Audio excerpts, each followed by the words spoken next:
Сәлеметсіздер ме? Бүгін моль ұғымы бойынша есептеулерді жалғастырамыз және бүгінгі видеоның тақырыбы бұл заттың белгілі массасындағы құрылымдық бөлшектер санын есептеу.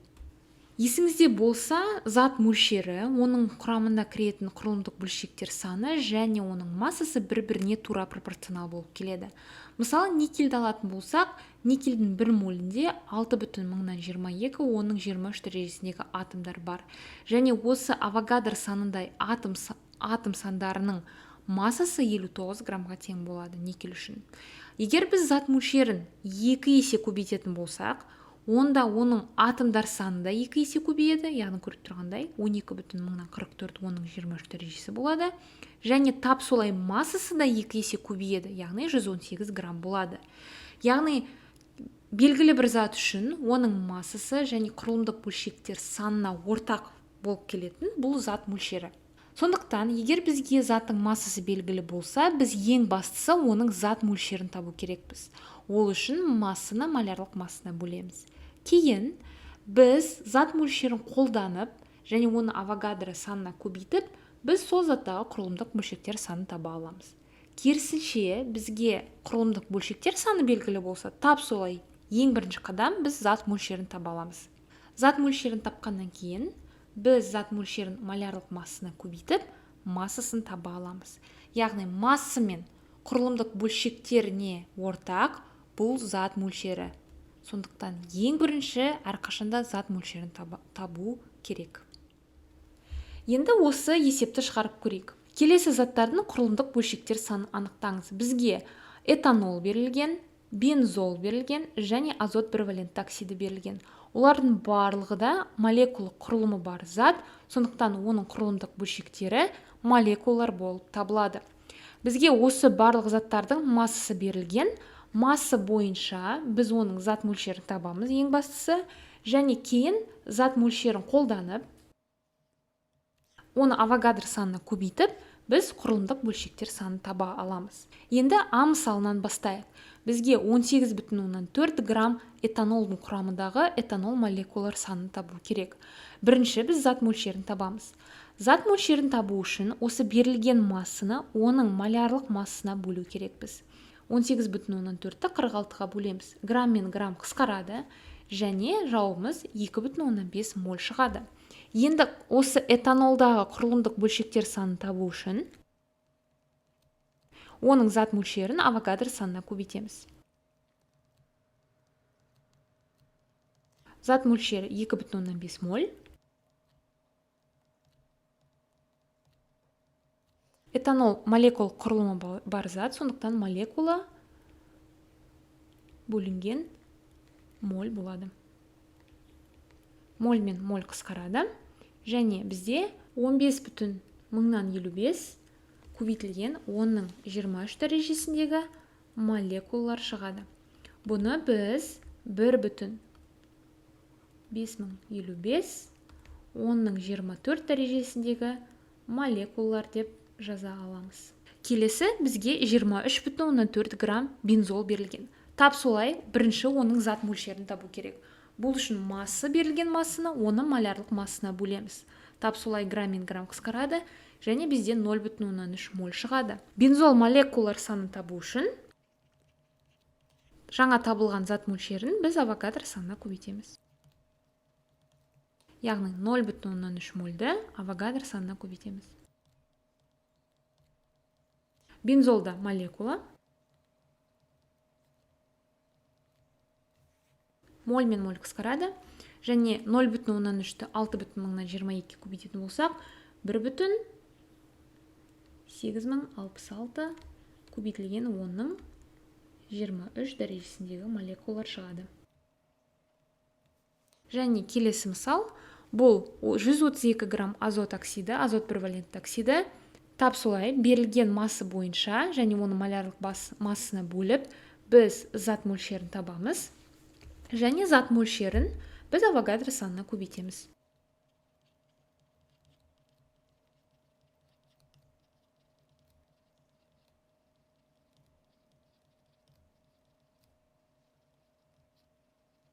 Моль қысқарады.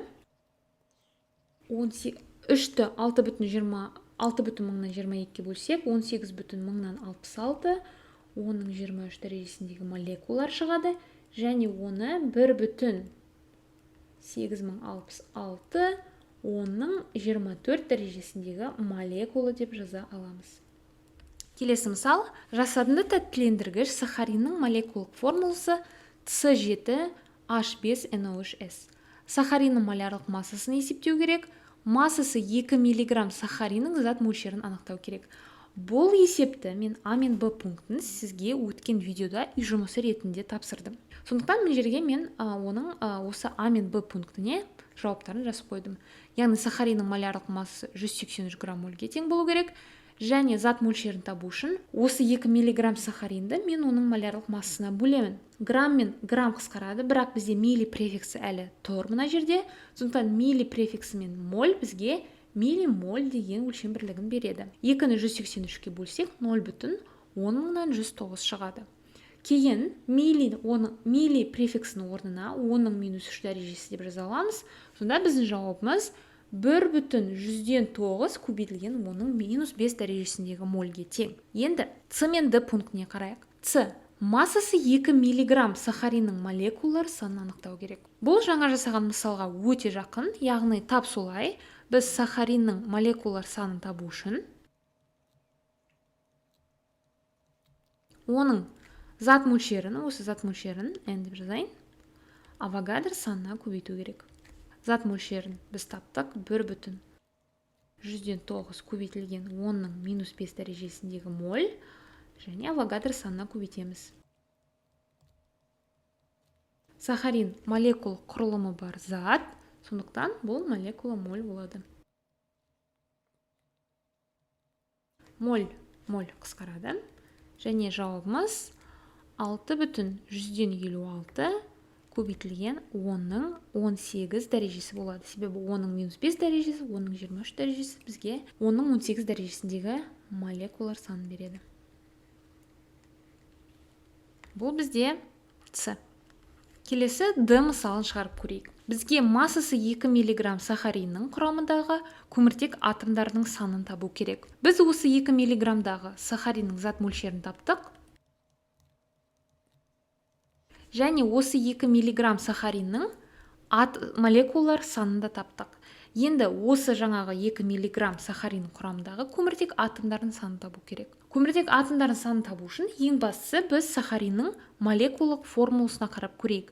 Көріп тұрғандай, бір молекула сахаринде көміртектің 7 атомы бар екен. Сахаринның бір молекуласын көру үшін мына құрылымдық формуласына көрейік.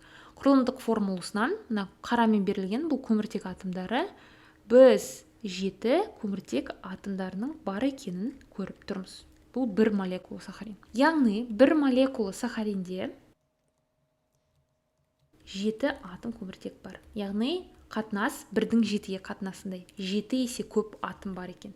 Ал егер бізде 6,156 10-18 дәрежесіндегі молекулалар болса, қанша көміртек атомдары болады? Жауап 7 есе көп. Енді осы пропорцияны шығару үшін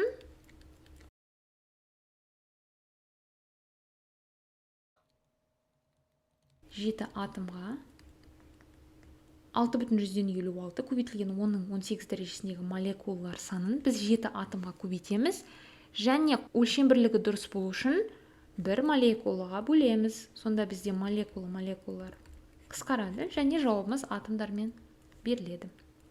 Немесе сіз 6,56-ны 10-18 дәрежесін 7-ге көбейтіп атомдар ретінде жазуыңызға болады.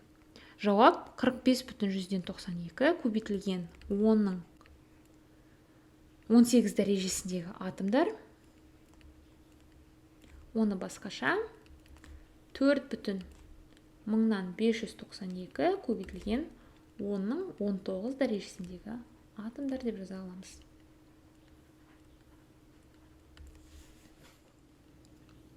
Енді сізге үйге тапсырма. Төменде берілген заттардың массасын анықтау керек. Сізге молекулалар саны берілуі мүмкін.